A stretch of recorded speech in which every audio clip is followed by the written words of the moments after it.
Hello,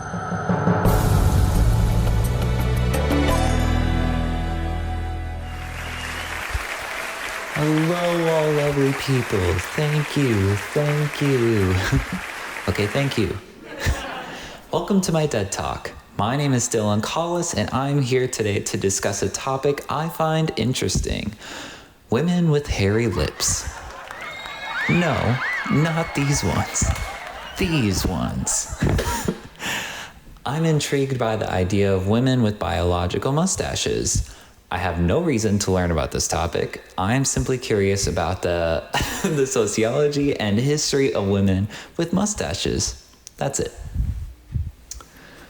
While given the amazing opportunity to brainstorm through ideas for this DEDTalk, my initial aim was to think of common stigmas we have in our society that I could cover revolving around bodies. I did this with Kenny from Trio. Just wanted to say that. And suddenly I realized every time I saw a woman donning a bushy mustache, like this, for example, a picture of LD Shadow Lady, I automatically associated this generic trait as playing the role of a male character. I know. Why did I do this? I thought to myself long and erect, why is something so minuscule as a mustache? Because let's be honest, guys, it's not that big. Why is there a paved road in my mind that this mental GPS automatically navigates me to the destination of women playing a masculine role when they sport a visibly second patch of hair above their lips? I believe it has something to do with the notion ingrained growing up of how women and visible body hair are just simply a big no-no in Western and many other societies. So, with this in mind, I want to talk about women throughout history who have made history, all while breaking this norm and promoting the unusual as essential. Taj al-Sultana was an Iranian princess in Persia during the 1800s who rebuked the government of Qajar, Iran, after their failure to handle the life-threatening contamination of their water supply from cholera. According to her, she was adamant about hygiene and channeled the religious reasons to spread the message. Her mother, Tiran es-Sultana, was a women's rights activist for Iran, and challenging the patriarchy in government was always something in discussion with her and her family. One notable feature of her appearance also just so happens to be a prominent mustache. It's noted that in Persia during the 19th century, thick eyebrows and hairy mustaches were a symbol of beauty. Having these features meant you were desirable and attractive. Many women were reported to even cover themselves with mascara as a remedy to gain this appearance. It would also make total sense for a princess to then gorgeously don such a complimentary physique. So cool. Almost none of her propositions panned out for Iran during her lifetime.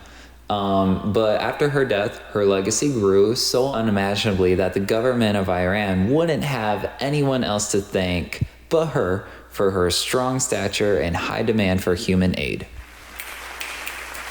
Snap to that. Shija is a 38-year-old woman who lives in Kerala, India.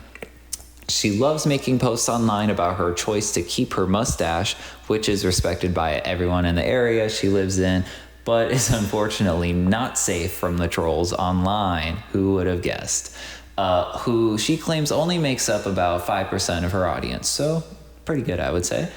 She's preached that there's nothing to worry about, considering it's simply due to a hormonal imbalance and that it's perfectly natural. People ask her if she'd ever be willing to trim or shave it off, to which she tells those people that if she did, it will just grow back even thicker, which she says she doesn't need. It has spawned numerous connections from all over the world that she would have never had the chance to have had she not gone against the grain and kept up with the shave. Shija says that many women have come forward and messaged her through social media about their own facial hair. Some say they're too scared to ever let it grow out the way she has it. One of her friends even has a condition called PCOS, where an abnormal amount of facial hair grows as a side effect, and she feels pressured by society to make sure there isn't a single trace of facial hair left to be seen.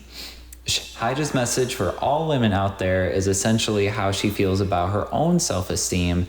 Don't be afraid about what society has to say about bodily differences, basically, because it's just a mustache.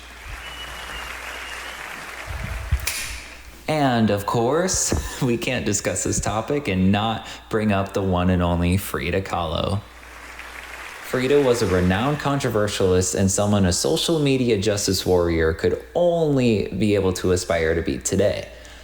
Creatively, she painted herself in what many described as surrealist self-portraits, even though she denied any inspiration from the surrealist movement.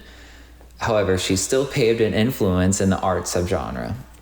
She took complete ownership in her appearance, and just like the last two women I talked about, she embraced her features that challenged the beauty standards placed on women essentially for ever in Western society.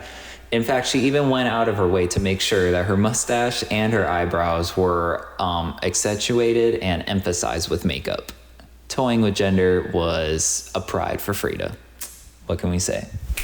Alrighty, now briefly, here are some modern famous women who even acknowledge having any kind of facial hair. Lea Michele, known for her role as Rachel in Glee, revealed on her Snapchat stories in 2016 the hair removal process she chooses to endure to keep a clean face, blaming both her Italian and Jewish genetic patterns. As one does. Madonna showed off an unshaven upper lip for the second time since her book in the 90s during the Filth and Wisdom film premiere in 2008. Yes, there were headlines for this. Don't ask why. Alrighty.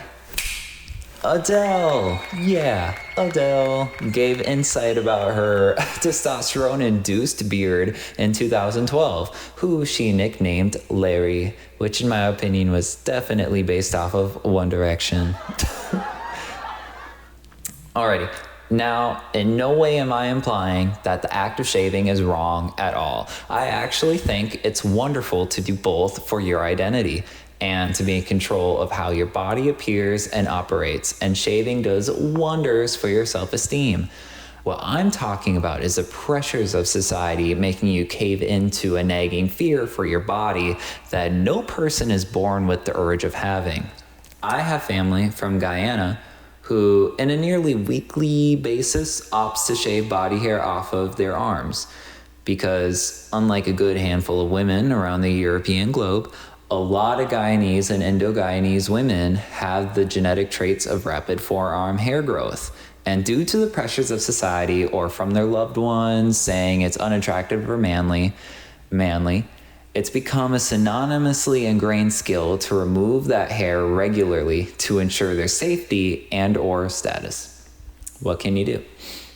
I can't speak for how the societal standards started or even came about in our culture, as there's intensive research scattered throughout many languages, cultures, tablets, any kind of notable written history that would have to be done, which would extend this project by months to years of nothing but full effort and fact-checking. I simply have 5 minutes for a TED Talk, which I definitely surpassed, and not every TED Talk can wrap up a conclusion. But before I go, I would like to just leave with a cheesy statement that some of us might not be acutely aware of when we force women, or anyone for that matter, to have to shave any part of their body to appeal to any person or group of people.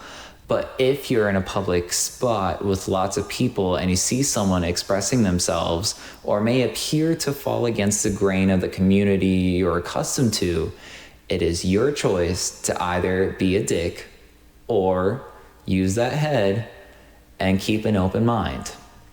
Thank you. Oh, and write letters to your mayor, city council, and senators for positive changes in your area. This is my TED Talk. Thank you.